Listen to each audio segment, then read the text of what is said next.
Hi, and welcome to the Red Team Draft Podcast. I am your host, Alex West, and I have returned from sabbatical, even though you guys said it was because it was cold last week. I just want you to know it's colder now. It's supposed to be 18 degrees, so it's even colder now, and I'm here. So I've overcome the cold. I've overcome much adversity to return, and I'm joined, of course, today by the usual complement of Connor Harr, Josh Earl, and Eustacchio Raulli. I'll start with you, Connor. How are you today? I'm good. We got a nice day off of school. It's supposed to be the highs, I think, 1 tomorrow without the wind chill, so I'm doing great. Okay, good. That seems good. Josh, how are you, sir? Is it warmer where you are? Yeah, not by a whole lot, but the cold. I'm like Elsa. The cold never bothered me anyway, so I don't Not care. me. Not me. Not me. I hate the cold. And last but not least, the man who's probably coldest of us all, Mr. Eustacchio Raulli. How are you, Eustacchio? I'm doing okay. It's actually 25 here right now, so warmer than your weather, Alex. But I do have like 9 inches of snow in the driveway to shovel tomorrow morning. But Okay, so that's I'm no doing all fun. right. Well, today we're going to jump into, of course, last week we talked about R.J. Barrett and Bol Bol. Continuing our series, we're going to move on to talk about two of the interesting complementary players, or who we believe to be the interesting complementary players, in Virginia's DeAndre Hunter and Kentucky's Keldon Johnson. So we want to talk about these guys because these are really compelling players, depending on how much you buy into their NBA value. So let's go ahead and just jump right into it. Eustacchio, you want to break down DeAndre Hunter for us, just who he sort of is as a prospect, and then we'll just dive in and talk about everything? So DeAndre Hunter is a 6'8" forward with a solid frame, around 230 pounds, strong upper body, and 7'2" wingspan. He's a redshirt sophomore for the Virginia Cavaliers, and he'll be 21.6 years old on draft day. And that's, okay, so I think there's something we need to start with immediately. And it's a little bit off subject, and I'm kind of jumping the gun because I didn't really spring this on you, but I think there's one really big talking point about DeAndre Hunter before you get into who he is as a player. And I think that's the Virginia stigma that exists around players like Hunter. Of course, you had Justin Anderson, you've had Joe Harris, you've had a lot of guys who sort of fill this same complementary player, team player role. And the success has been varying. A lot of players that have come out of Virginia have been good. Malcolm Brogdon was the rookie of the year a few years ago. So a lot of them have been quality players. Justin Anderson, to me, has never really found his fit. I still think he's a pretty quality player if he could find the right spot and a team would actually try and play him at the 4. But let's talk about for a minute this Virginia stigma. I mean, they run a zone. They run this pack line zone. Their offense is god-awful slow. I think they, average 8 possessions a game or something like that. Eustacchio, let me start with you. This is something we've discussed through the week, just how this pack line defense, this slow offense, just impacts how NBA teams take a look at a player like DeAndre Hunter. Yeah, I think this impacts Hunter's game a lot. In his 2 years at Virginia, his 7th most common play type in each year is transition. Now, if you look at most prospects this year, it'll be their 1st or 2nd most common play type. So he's not getting the same type of efficient looks out in the open floor that other players are getting. And you can also see this in his somewhat deliberate approach on offense. He's not the most decisive player, but that's built into the scheme at Virginia, being cautious and trying to search for those good looks. So I think the pace of play definitely impacts the way that he's viewed. His counting stats are lower than many others because of this. But I think there's a lot of untapped potential with Hunter as you dig deeper into his game. So let's throw this to Connor next. And would you like to expand on his game, Connor? Yeah, so real quick, I just wanted to kind of build upon what you talked about with Virginia's offense. One of the things that I noticed with DeAndre Hunter the most is that in the mover blocker offense that Virginia runs, even though you do have really good shooters like Kyle Guy and Ty Jerome, they don't have a lot of Shout out to Ty ideals. Jerome. Yeah, I love Ty Jerome. Yeah, shout out to Ty Jerome. You got to get those in there while you can. But honestly, I don't think that even though their pace doesn't mirror NBA style, I don't think their offense really mirrors NBA spacing as well. Those blockers kind of take up a lot of the paint area and make it really easy for opposing teams to make rotations. As far as Hunter goes, I think that a lot of his offensive ability is mostly tied around his shooting, which has improved significantly this year, where he's shooting a much better percentage on a greater number of attempts. I think he's up to like close to 41, I think 41, 42. And that ability really opens up his offensive game at the NBA level, where he can attack off the dribble, and where he's not an ideal handler. He's not going to be a high usage guy, but he definitely shows the ability to pull up off of 1 to 2 dribbles with either hand. And I think that his his role in his offense actually further backs his shooting potential, where some were kind of skeptical on it, where you see him take a lot of tough mid-range, mid-post jumpers, and he shows pretty good touch on those to back up his shooting numbers. So that's where I'm at with Hunter. Expanding on his offensive game is going to be the big thing for me, because I see a lot of great weak side vision as a stationary passer, particularly in the high post, but not as much off the dribble, where I feel like he tends to get a lot of tunnel vision. Josh, you place a lot of a high emphasis on these high IQ team kind of defenders. I mean, you have said this many times, and you even said it in the chat, which I can see here. You're really fond of players like Joe Harris and Malcolm Brogdon, these high IQ guys who bring multifaceted approaches to the game. Is this something that, when you look at players from Virginia, or, is this something that you think maybe Tony Bennett has recruited into? Like, what is it about these players from Virginia that is particularly appealing to you at an NBA level? Yeah, so it's clear that Tony Bennett emphasizes kind of team ego guys who are high basketball IQ when it comes to his recruiting. I think that's pretty obvious. A lot of people tend to hew closer towards, potential ceiling and exciting and, that could be so cool in, some nebulous time period down the line. And so they tend to kind of knock these types of players that are more like plug them in right now. They're not going to necessarily be spectacular, but your lineup is going to be good with them on the court types. And we kind of saw that with Brogdon went in the second round. Joe Harris went in the second round. Took Joe Harris 2 teams before, he caught on with a team that actually utilized him in a way that, maximizes his impact on the team. So, I'm a big fan of these types of guys because I'm very fond of lineup construction and lineup optimization. And I think having guys who, even if they're like the 4th or 5th option on offense, they can, have a positive or at least net neutral impact on the team without necessarily having a whole lot of plays run for them or anything like that. They kind of contribute without necessarily taking away possessions from their teammates. And so I like those types of guys. I think Hunter projects to be that type of guy. Connor mentioned his shooting. It has gotten a whole lot better this year. I also think it's kind of improved from the start of this season to closer to now even. And I think his shot mechanics look solid.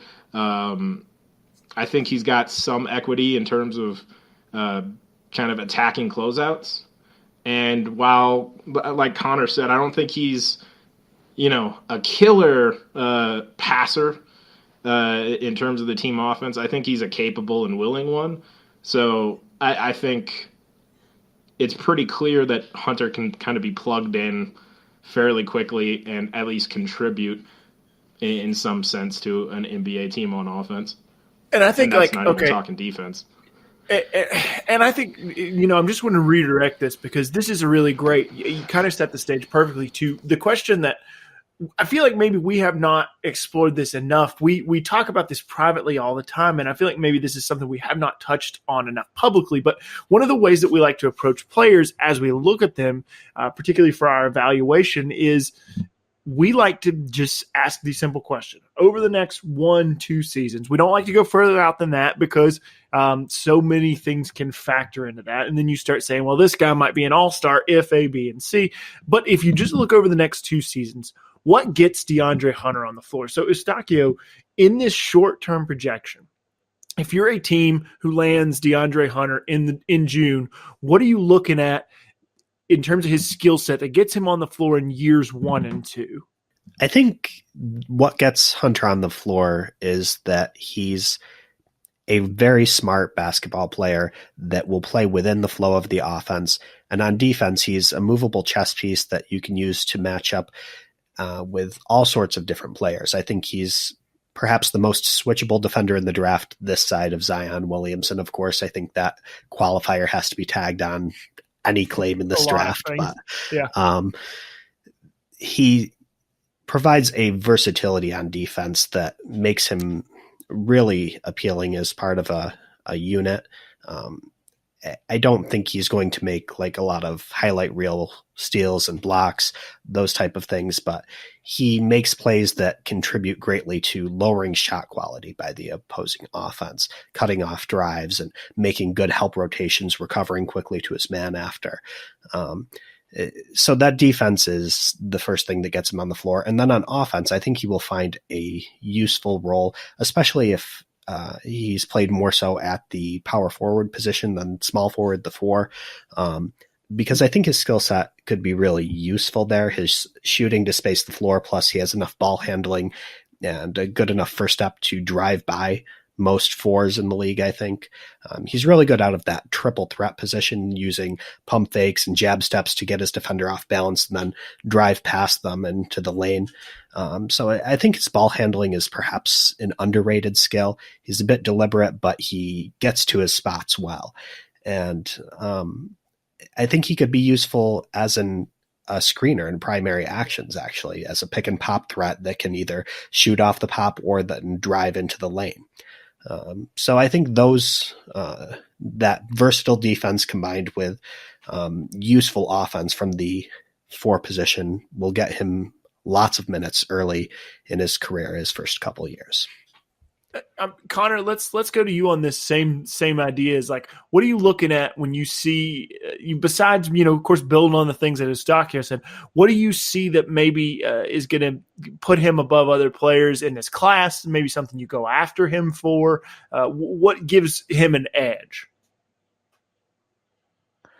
Well, to me, kind of like Eustacchio said, he's one of the more switchable, if not the most switchable player outside of Zion in that class. And I think that's something you always want to strive for defensively. I think he's a very smart defender, like we talked about, but also somebody that's willing to work hard on the defensive end of the floor and chase his man off screens, and being able to run guys off screens like that is a very underrated trait, especially with how many teams utilize getting shooters open nowadays. But offensively, I think that he really adds his value shooting the basketball. I don't think that you're planning on DeAndre Hunter to be your first or second option. Well, you're definitely not planning on that, but you're banking on him to be the type of guy that can knock down open shots and space the floor. And I think that that's where his value comes on the offensive end, but mainly on the defensive end is where you see most of his equity as a prospect. Josh, you really emphasize the concept of team defense a lot. That's something that you're big on. We hear you say it all the time. Is that what you target a guy like DeAndre Hunter for his team defensive capabilities? Oh, most definitely. To me, that's what we as scouts and talent evaluators should be focusing on, because it's a team game. As much as one individual player can impact a basketball team, which they can, much bigger impact than an individual player for most other sports, it's still a team game. And sometimes we get so caught up in, the physical tools and the impact plays defensively that we lose sight of. Like, yeah, but does this player actually function well within a team defense? Are they the type that gets a lot of blocks and steals playing outside of the team's defensive system? And when they miss on those opportunities, are they actually putting their team in defensive kind of danger, if you will? And so, to me, team defense is exactly what I look for on the defensive side for players. And I think Hunter is a great example of that in this draft class. I think he's the type of guy that he's going to come in, and I wouldn't say he's going to be like a killer individual defender right away on the NBA level. Most players aren't. But I feel like he's the type of guy where he's going to have a lower percentage of typical rookie mistakes in terms of rotations, in terms of positioning defensively to kind of shut down potential passing lanes and that sort of thing. So to me, I think that definitely gets him on the court for an NBA team. On the flip side, you talk about a guy like DeAndre Hunter, you hear the word solid, you hear the word, you hear these phrases, he's a solid player, he's going to be a really good, he's high IQ, he's a team defender. What you don't hear is any of the sexy words that we throw around. He's a big-time scorer, he's an elite off-the-bounce guy, he can get to his spot. You don't hear the sexy things that you hear with number one picks, whether for better or for worse. But to me, that's not really the problem with him. And I'm going to flip things over, and we're going to talk about the opposite side of the question I just asked. We're going to talk about why DeAndre Hunter might not be able to get on the floor. And I've been a big Hunter proponent since early in this draft. However, the more I have dug into the film, I've actually come down a little bit on him lately. And to me, there are two major issues. One, in the Duke game, and he had to guard R.J. Barrett, he had to guard Zion Williamson. Those are exemplary players, but he didn't move his feet particularly well when it came to containing those explosive players.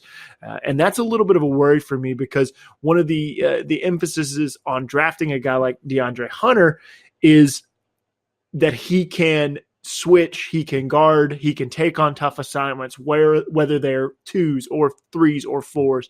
And his inability to sort of stay in front of Zion, who is, again, obviously one of the better players in all of basketball in terms of explosiveness, was a little concerning for me, because maybe that pairs down a little bit what he can do on the defensive end in terms of his versatility. Now, the other problem that I have seen with Hunter, and this is one that I picked up, is Virginia tends to play with a big guy on the floor.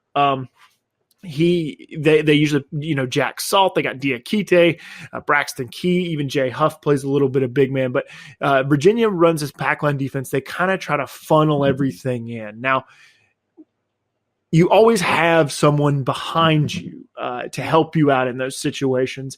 And I think that it may be a little bit of an adjustment. You may need to pair him with someone who can protect his backside, because he's not been particularly impressive staying in front of people, and he's used to playing a defensive system that funnels people into particularly Jack Salt, because I think Jack Salt is like 7'8", and 387 pounds or something. He looks enormous in college basketball. But those are two big concerns I have, is maybe he's not as fleet foot as we would like for him to be as he switches. Offensively, my concerns aren't necessarily as great, because I think that no matter how you look at DeAndre Hunter, what you see is an efficient fourth or fifth option, and a guy who has improved his ability to shoot, his catch and shoot ability, even the ability to take things off the bounce. If you have a higher expectation as a player, then you're getting an offensive impact player. You're probably going to be a little bit dissatisfied with what you get with DeAndre Hunter early. However, if you keep the idea that what you're getting is a low usage, efficient player on the offensive end, I think you're by and large going to be pretty pleased. But Eustacchio, what do you see in Hunter's game that maybe is a little discouraging for those first couple of years of him getting on the floor? I think my main criticism would be on the offensive end, actually. And it's not necessarily a glaring issue, but just something that could become an issue at the next level. He looks more comfortable as a shooter to me on the one dribble inside the arc pull-up shot. His mechanics look smoother. He looks to have better rhythm on that shot. And I do worry that given the speed of the NBA game, he might rely on that a little bit more so as time goes on. Of course, that'll knock down his efficiency if he starts to feature it too much. So that's probably my main concern is how his shot distribution develops at the next level. It's not something that will definitely be an issue, but it could be. And on the defensive side, I do understand the Duke game wasn't his best game, but he also played 38 minutes in that game and was mostly matched up with very possibly the top 2 picks in the draft. So I'm not knocking some of the second half mistakes so much in that game, but I do agree that he's probably not going to be like a stopper level on ball defender against the very best guys. However, I think he could handle most second and third tier scorers in the league. Yeah, to me, I have a little bit of concerns on both ends of the floor, and particularly offensively. Like I talked about in the beginning, specifically with him not having the greatest vision once he gets into the lane off the dribble, which is something that really maximizes an off-ball player's value. To me, he can read the floor really well, but he doesn't read it well off the dribble. So to me, I feel like that's going to offer a very specific fit where you're going to have some specific weak side action going on that he's going to learn to read while driving as well, rather than improvising anything for like a cutter or somebody fading into the corner or lifting. Otherwise, I'm pretty comfortable with his offensive projection. I do have issues with him not really shooting off movement very well. I think that off of like considerable movement, he does tend to decelerate really quickly before he catches the ball, which is something that I don't really particularly like as an off-ball player, but isn't a huge deal. And then defensively, I think Alex brought up a great concern with the pack line defense, sort of just like angling issues. But those are strictly, I think, from team context, and also bringing up the on-ball issues like on Barrett and Zion. I think that he just doesn't really handle change of direction ball handlers and particularly well, like high-level creators, which is a hard task to accomplish. But I think a lot of it comes from him generally being a pretty stiff.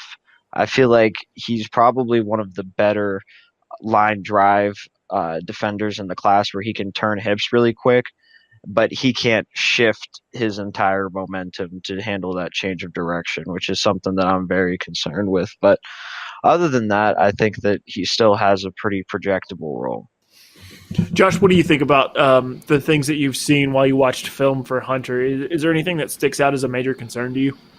I mean, it's all team context specific. So, like, if a bad team drafts him, thinking, he's going to be this lockdown perimeter defender they can throw on the best guy on the opponent, and he can do some stuff with the ball potentially on offense, they're going to be mistaken. I don't think he'll live up to expectations at least the first year or two.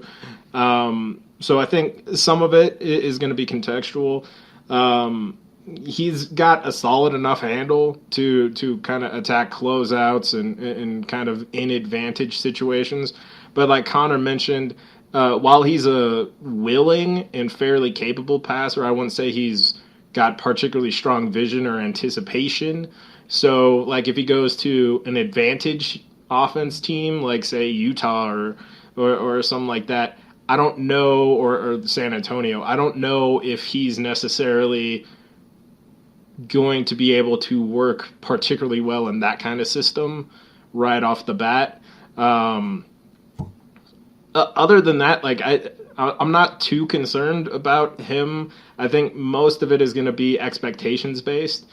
Like to me, I think if you view him more as like a Robert Covington type defender who's actually more impactful, somewhat more like off ball than necessarily like a stopper, like say Roberson for OKC, I think that works. And if you view him as essentially a spot-up threat who can cut and attack the occasional closeout, I think you'll be happy with him. But if you expect more than that, especially in his first year, I think you're going to be disappointed. One other point I wanted to hit on, I thought of it while Connor was speaking about his passing and how he tends to get tunnel vision in the lane. I wanted to touch on his anticipation. And I do worry about that a little bit as he starts to play at a faster pace in the NBA, because he doesn't seem to be a very good read and react type player. As the game speeds up, he tends to be more to get that tunnel vision that Connor described. But when he's working within the offensive scheme, he seems to understand what's going to come next well and anticipate it well. So I think the team structure he ends up in will be important if they have a well-defined offensive and defensive scheme to execute. He will work well within that. But if it's more freelancing involved in the either end of the court, I think that could be something he may struggle with. On the defensive end, though, in particular, I think he shows quite good anticipation. You can tell by watching him. I think he studies a lot of film on the guys he's going to go against. He tends to know what's going to happen before the play develops. And so I think that's something to keep an eye on. He prepares well, but he doesn't necessarily react well in the moment if he has to ad-lib. Yeah, I mean, he's certainly a player that has a very wide berth as you look at mock drafts. I mean, you've seen him very, very high in the top 5. You've seen him as low as the 20s. An interesting player nonetheless, because he's a player that certainly has to fit somewhere. And if we don't, and like I think Josh hit on this really well. I think that DeAndre Hunter is a really interesting prospect and one worth keeping an eye on, because Josh said it. This is a player who's going to excel with a smart team who understands how to utilize him, and he probably won't find as much success with a team that doesn't quite understand what his role will be. And I think that's why we've seen such a wide variance in his mock draftability, as high as top 5, as low as 20. But let's flip over and talk about the second guy we want to talk about, and that is Kentucky's Keldon Johnson. Keldon Johnson has been high, he's been low, he's been a little bit all over the place, and people either seem to be very high on him or they do not like him as much. So Eustacchio, break down Keldon Johnson for us. So Keldon Johnson is a 6'6" wing with a solid frame, about 210 pounds, 6'9" wingspan. He's a freshman for the Kentucky Wildcats, 19.7 years old on draft day, and sort of like Hunter, he's more of a complementary player than a focal point.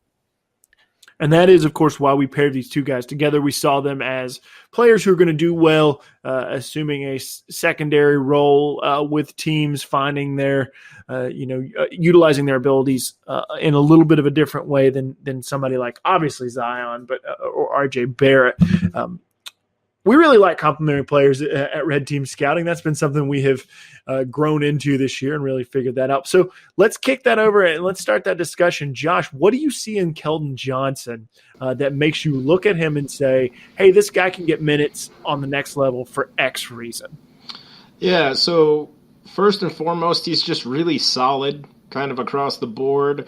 Nothing really necessarily blows me away, but also nothing really blows me away negatively either.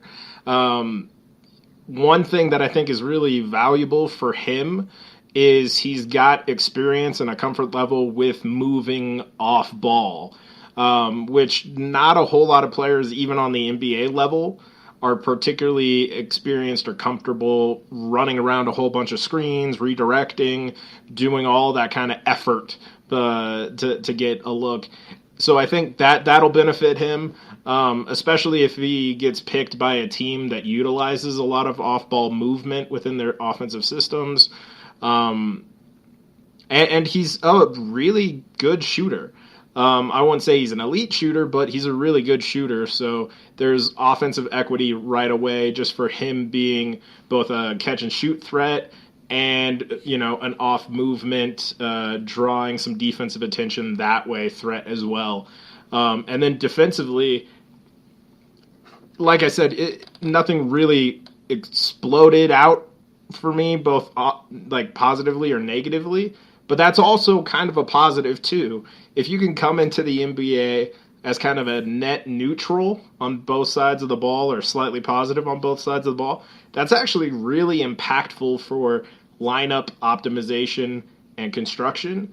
And he's the type of guy that you can plug into most teams, and he's going to be able to get minutes, maybe not necessarily as a starter, but he'll be in a team's rotation because he can hit shots on offense and he's not going to kill you on defense.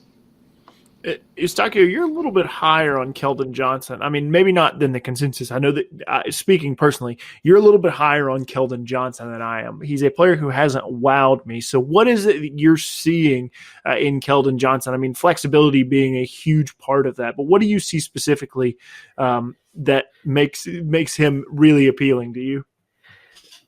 I think on a team full of dynamic individual talents, he's the one guy that's really focused on making the team successful. And Kentucky, he accepts an off-ball role primarily that helps the whole team function better. He's a really effective guy in spot-up situations. That's probably his best skill. It's not the most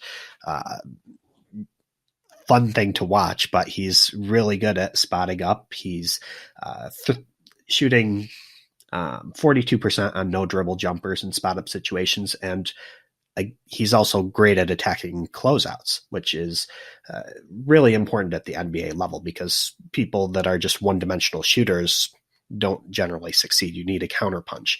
And so going to the rim, he's got 26 points on 17 possessions at the rim, attacking those closeouts, and also on runners. He has 14 runners for 17 points. Those are both high level numbers, 93rd and 96th percentile respectively. So this dual threat out of spot up situations, both attacking and shooting the jumper, just makes him a plug and play guy in any offense. Every offense needs a guy like that can space the floor and attack the closeout. And he also does some stuff off movement. He has some off-screen possessions, good cuts to the rim. I think his passing is underrated, actually. He doesn't get the opportunity to use it much at Kentucky, but he makes some really creative and high-level passes. His movements are kind of unorthodox, so the angles he makes them at are unusual, but they are effective and they get to their target in the right spot. So I think these skills will be useful right away in just about any NBA offense. I think one of the big issues for Keldon Johnson is it felt like he was going to have a much bigger role. And I think Ashton Hagans has emerged as a quality college player. He's really come out of his shell a little bit, and that has mitigated a lot of what Keldon Johnson has been able to show. Now, this is a developing problem with Calipari teams. They are kind of just an amalgamation of the best players that they can recruit in any given year.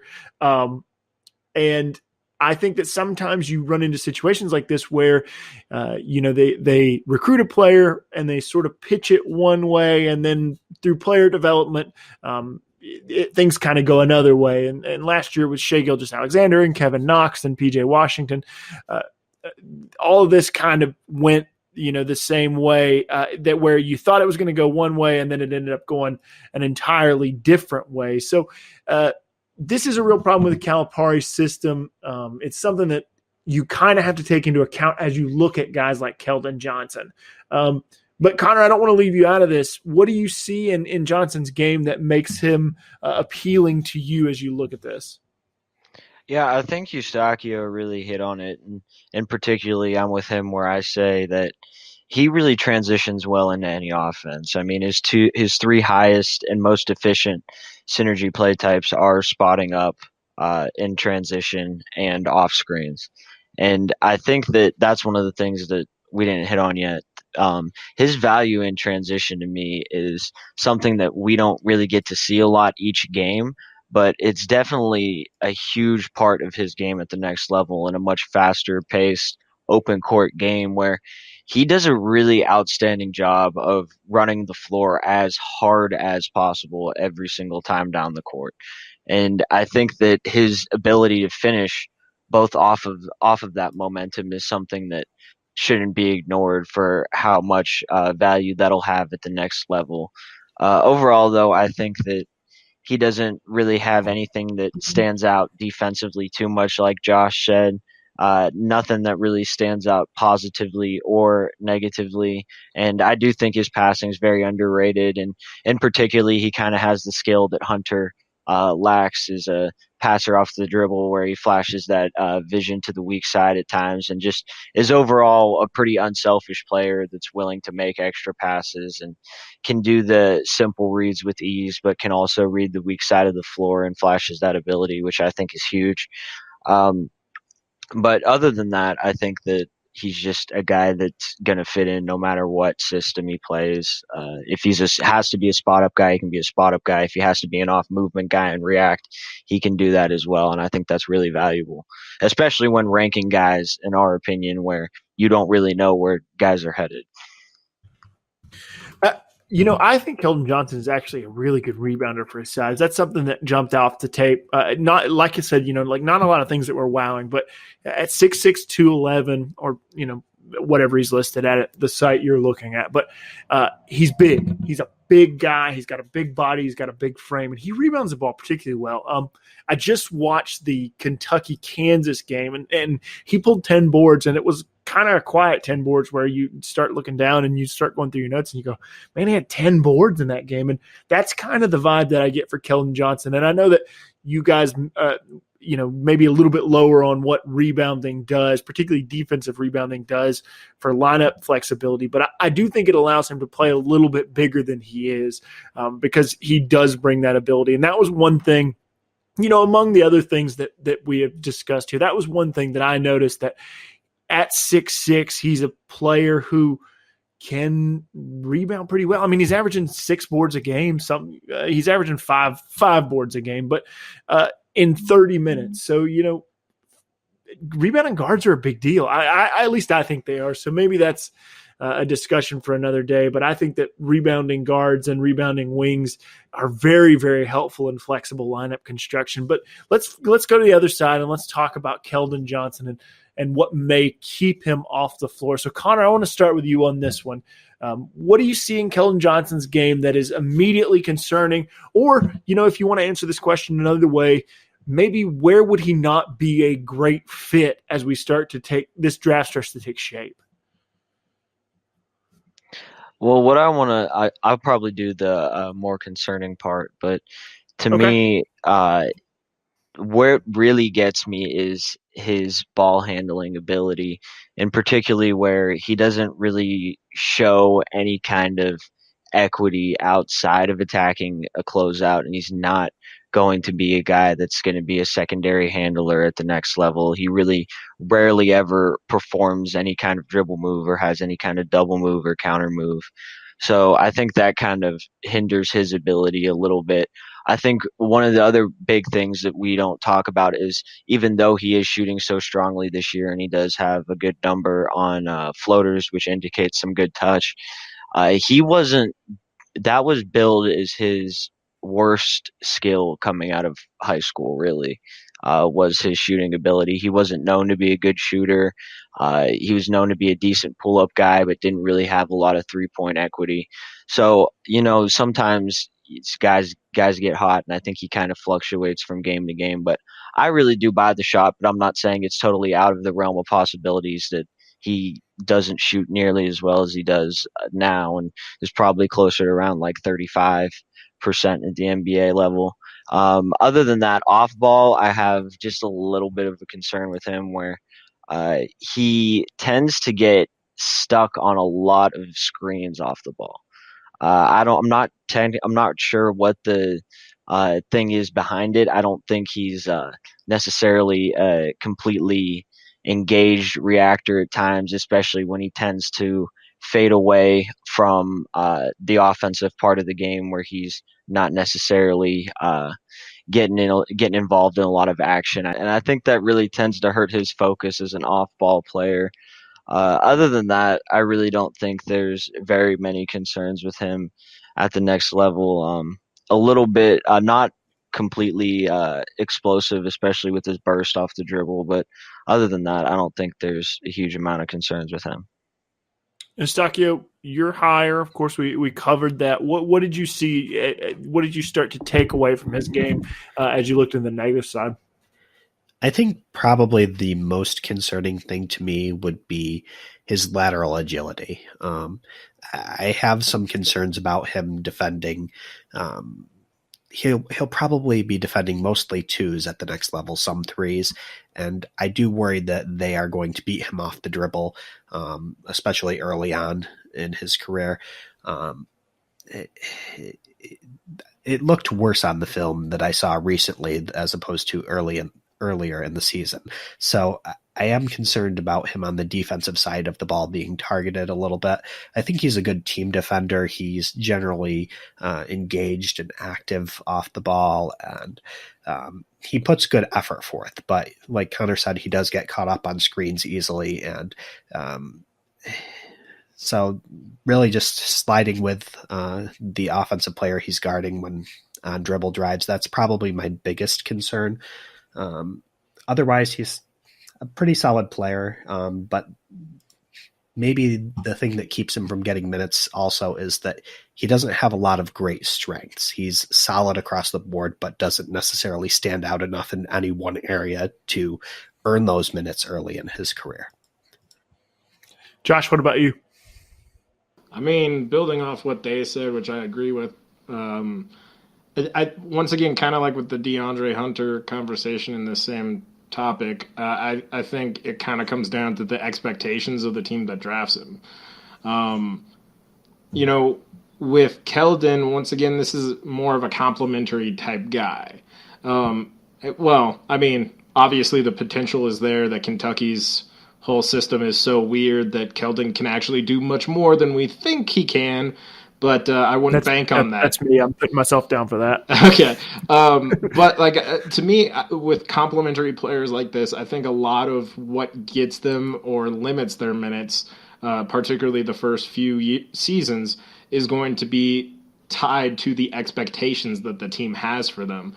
And once again, if you're thinking of Keldon, especially considering where he might go in the draft, if you're thinking of him as, a secondary guy on offense, that's something he might be able to grow into down the line. But the first few seasons, it's going to be just kind of a tertiary complementary guy. And I like him better than DeAndre Hunter, for instance, in terms of kind of creating something out of, attacking closeouts and making plays out of that, whether for himself or for others.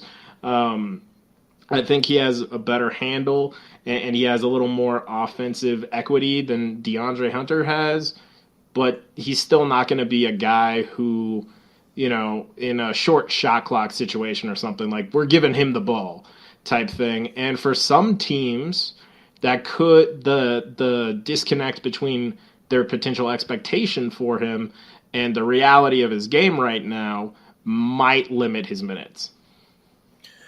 All right, I think that transitions us perfectly to the last part of the show, because I think we want to talk about what the role is a little bit for guys like this and what the projection is. So, Eustacchio, let's start with you on this one. How do these two guys compare to you? Do they kind of fill the same void? Do they go a little bit of a different direction? And where do you see them sort of falling individually? I think in a lot of ways they're similar players. Offensively, in particular, they're going to be guys that help elevate the team offense without taking a direct role. Defensively, they both play with a high motor and stay engaged.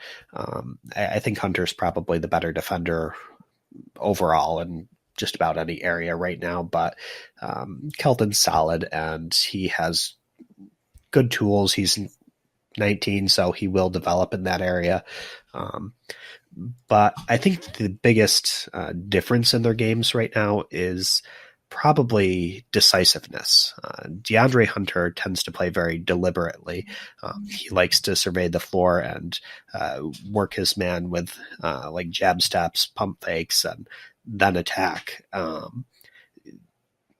Keldon is very decisive when he gets the ball. He either shoots, he swings a pass, or drives right away. And I think that will make him possibly a smoother fit into an NBA offense immediately because he's just going to act right away. Whereas Hunter is going to, he's probably a little bit more confident in his abilities and plays a little bit more patiently. So, and so I'm not sure how that'll work immediately at the next level. That said, I'm higher on Hunter overall. I think his switchability is his defining characteristic. He's not going to be able to guard the fastest guards in the league or the strongest big men, but just about anybody in between he can match up with for a good chunk of the shot clock. And I think he can be a guy that maybe not as a stopper, but like sort of a bigger version of Klay Thompson, where he's a great connecting piece in a team defense that really helps make the unit play at a high level. So I think he's a player that I would be personally comfortable drafting in the top 5. I know he's going to be a solid defensive player long-term with a useful offensive role. Keldon, I'm probably a little bit lower on. The defensive concerns, I'm not sure they will go away with time. But the offensive utility, I think, it gives him a pretty solid floor. He's going to fit into an NBA offense right away, and he's a versatile enough wing to fit in with a team defense probably. So 6 to 10 range fits for me. Yeah, so looking at the two, I think that Hunter is definitely the better prospect, and I feel comfortable with the top 5 range that Eustacchio mentioned. I think he's more sensitive to team fit, and particularly offensively, than Johnson is. I think that you're really going to have to take the time to help develop Hunter as a passer in his off-ball role. And I do buy the shot, and I buy the pull-up ability. I'm not sure how much I buy the passing, like I said. And defensively, I think that obviously he's a switchable guy, probably guards four positions, and does it pretty effectively. And I think he's definitely the better team defender. And in my opinion, I think the defense is something that should be valued a lot higher than the offensive side of the ball. So I think that Hunter's defensive ability is what really pushes him over the edge. As for Keldon, I think he's the better offensive player, like we talked about, because of the passing, but also because I think of the off movement ability as well. And I think his transition value, even though we haven't seen that from Hunter yet, I think will still be a big part of his game at the next level. Defensively, not a large amount of concerns. I think lateral quickness is a fair criticism, like Eustachio talked about.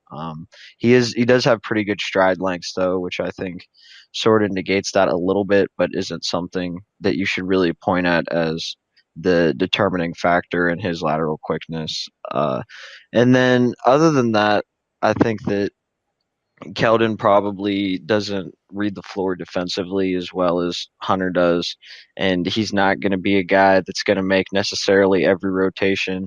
To me, he kind of struggled, especially when the defense broke down in the half court and sort of scrambling on what to do defensively. And then also off ball, one of the things that just caught my attention that I forgot to bring up was I don't know if it's struggling as a communicator or what, but in particularly when he does get caught on off-ball screens as well, there seems to be a disconnect between him and his teammate on who's guarding who, if we're switching or if we're staying, or what the deal is. So I think that's something he needs to work on. Obviously, a very fixable trait, but I would feel comfortable with Keldon in the 6 to 10 range as well. I think that's a very fair place for him. I mean, I think both of these guys have kind of touched on it perfectly well for both players. I think it comes down to expectations, like I mentioned before, for both players in terms of the teams and what they're looking for. If you're looking for more help on the defensive side, then Hunter is the guy you'd lean towards. Whereas if you're looking for more help in a tertiary type style offensively, then Keldon has greater equity there with the off-ball skills and a little more decisiveness and playmaking ability in that off-ball role. Honestly, I don't really like draft ranges personally because I'm a very contextual person and we have no idea who's picking where right now. But personally, I'd be very comfortable taking either of these guys relatively high. I'm very comfortable with high level complementary guys. Like, yeah, they might be top out at like the third option on offense.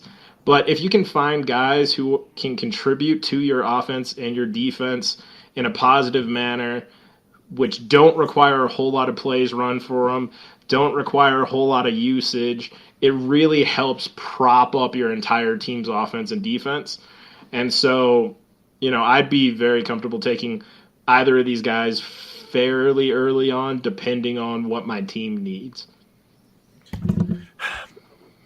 I've been thinking about this as you guys are talking, and I think to me there's a little bit of a divide between these two guys, and I think it rests sort of in this: is I look at a guy like DeAndre Hunter, and I know exactly what he's going to bring to the table. He's switchable. He probably guards 2 through 5 in some situations, maybe 1 through 4 in other situations. He's a flexible defender, and I know that he's going to relish a low usage role. He's going to thrive in it. He's going to be able to knock down shots. He's improved as a corner 3-point shooter. He's even shown the ability to take some guys off the bounce, but that's not something you're going to depend on. So when I look at DeAndre Hunter, I see a smart team defender who can generate a lot of bad looks for the opposing offenses, who can switch around and make things difficult, can provide a lot of lineup flexibility.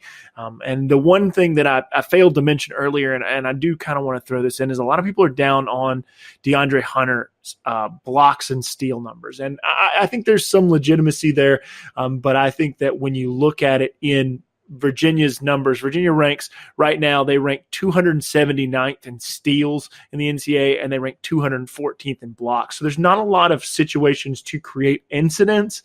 And I think that as he gets away from that pack line defense, away from that really slow pace, he probably will improve his numbers. I think the ability already exists there. And so to me, I really like DeAndre Hunter. Obviously, everything's contextual. I think it comes down to, as you evaluate your team, how many guys do you like in front of him? I think for a lot of teams, as you take stock, he can be as high as the second best fit behind Zion.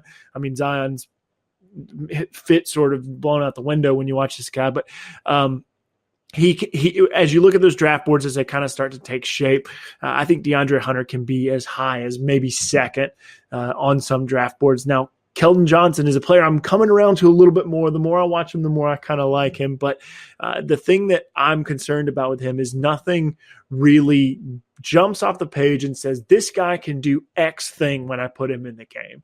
And I like NBA players who can do things. And almost detrimentally when it comes to self-evaluation, maybe I'm overly critical of a guy that I don't see anything that he does well. And so hopefully he can develop a skill on one side of the ball or the other. Maybe he's a great spot-up shooter. Maybe he's not in a perfect role at Kentucky and he can do a lot of things that we don't know that he can do or haven't been able to see that he can do. But I think if you look at his game and you like that you're getting a jack of all trades and master of none, that's a player that probably falls after guys you think are high impact, even high variance guys, because you don't see that one standout skill. So I would probably put him a little bit lower than where I put Hunter, but I am definitely coming around, guys. I mean, I was a lot lower on him. I spent some time at lunch today and I watched a few Keldon Johnson games. So I'm definitely coming around and seeing the value in this player as I start to adjust my own perspective on him, because I think a lot of people saw him differently at the beginning of the year. And I think the adjustment of perspective for me has changed a little bit in terms of like, who he is. And as I see him as his complementary role, I definitely see more value. But anyway, so those are my thoughts on that. And I don't want to keep you listeners, you faithful listeners who have tuned in too much longer, just listen to me ramble. So, guys, let's go around the horn and talk about what is happening in the next couple of weeks. Josh, what are you thinking? What are you watching? What are you doing? Right now I'm kind of busy babysitting my nephew, applying for third jobs, and preparing like updates for my course. The next session starts on March 4th. So I'm kind of tweaking that, always looking to improve. It's an iterative process. So I'm always trying to improve the everything I do at contextual scouting. You might notice that I say context a lot. Yeah. So mostly that, and just trying to enjoy as much as I can this week, my birthday week. So I was getting ready to say, if you weren't going to say it, I was going to call you out for it. Happy birthday to you, Josh. You can follow him on Twitter. That's what you can give him for his birthday present is a follow on Twitter. Follow him at 2redjearl. And we look forward to anything that's you're going to be putting out, even if it's just reports of babysitting, how things are going, scouting reports on the nephew, these kinds of things. We're looking forward to it. So, Josh, always a pleasure to have you on the show.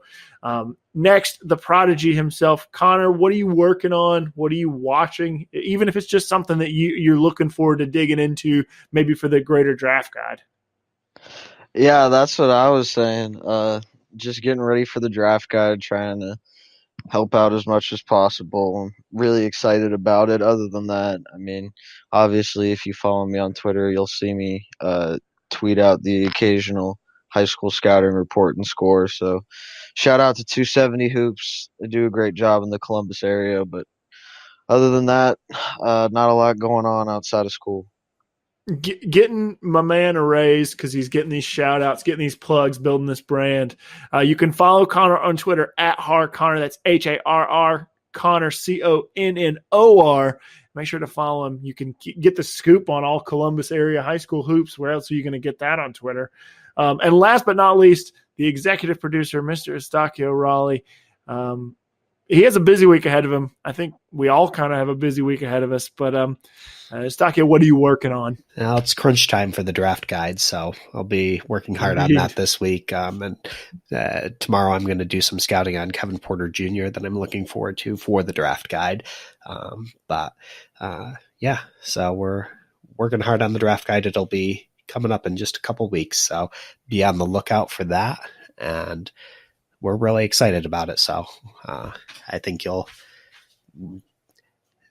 people will be surprised with how in depth it is when they see what we bring to the table.